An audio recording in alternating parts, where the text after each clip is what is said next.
The Rural Credit Survey Committee, which looked into the entire question in 2001, had made certain recommendations. In the drafting of our plans, the recommendations of the Rural Credit Survey Committee were given due weight.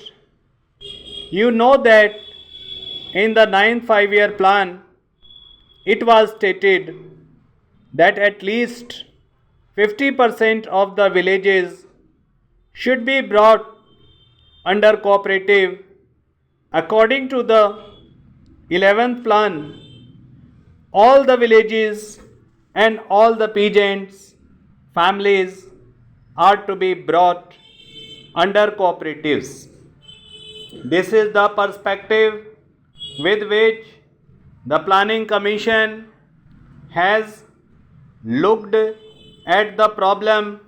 What prompted them to do that was that in the Rural Credit Survey Committee's report. They have said that both through the government and cooperative sources, credits were available to peasants only to the tune of 6% through cooperatives alone. It is, I think, 3% or so. The other sources of credit to the peasants are the original money lenders. They have elaborately described all that. One point which they stressed in their report is that even the cooperatives do not cater to the needs of the weaker sections of the village community.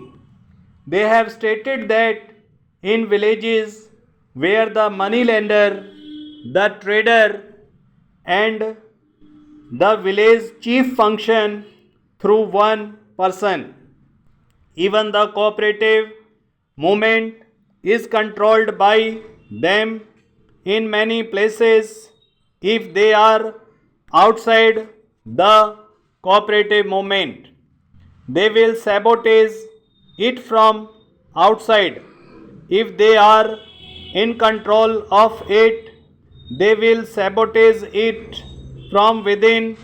So even the 3% credit which had gone to the peasantry in the name of the cooperative movement did not reach them really. So they made it a point in their report to stress that in future we should see that the credit really goes to the weaker sections of the village community. Now, sir, after the report of the Rural Credit Survey Committee, we have been working for the last few years. I do not think that a proper evaluation has not been made as to how the present day cooperative societies are working as far as extending the facilities to a larger sections of the rural population is concerned. The cooperative movement has succeeded.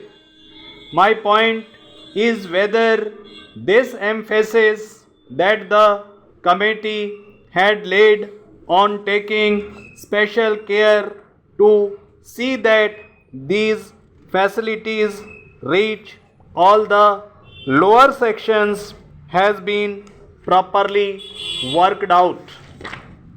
Another point is that even in the matter of extending the activities of the cooperatives, we have not reached that target which was fixed in any of the plans.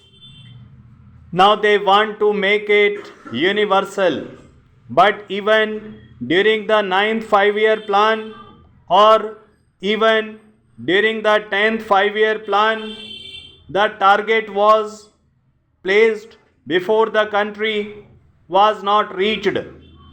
It was estimated that rupees 2000 crores are needed for agricultural opportunities every year, of which rupees 800 crores would be financed from their own earnings. The other rupees 1200 crores they have to get either through cooperatives or through other agencies, and this is needed for their long term, medium term, and long term loans. For all that, of course, the cooperative department have made certain plans and they have made certain studies under the leadership of the V.L. Mehta committee, and they have really made certain concrete and helpful suggestions to improve the working of these cooperatives.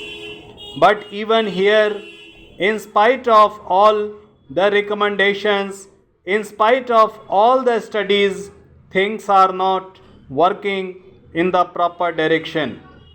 Now, apart from these credit facilities, much has been said here about the processing factories like sugar factory, etc., which should go to help the peasants.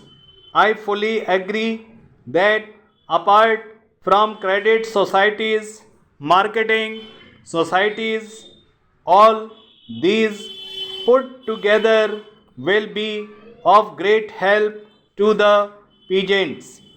But are they really serving the real agriculturists? I have heard some people speaking about the successful functioning of certain cooperative societies. I know one cooperative sugar factory among its members. Not even 1% are actual agriculturists. Just like a joint stock company, shares are sold, capital is raised, and they are running a proper factory. My point is that such factories should not be brought within the purview of the cooperative movement. They should be treated as ordinary joint stock companies. I will quote another example which is to be followed, and that is the Weavers Society. There they have made it a point that among its members, at least 80% or 90% should be weavers themselves. They have made that a strict rule. If that is so, if such principles are accepted and adhered to, then these processing societies will be of immense help to the peasants. Otherwise, in the name of helping the peasants, some people escape and other obligations that may accrue from running a joint stock company and are taking the benefit. I do not feel it proper to invest money in large scale enterprises on a cooperative basis.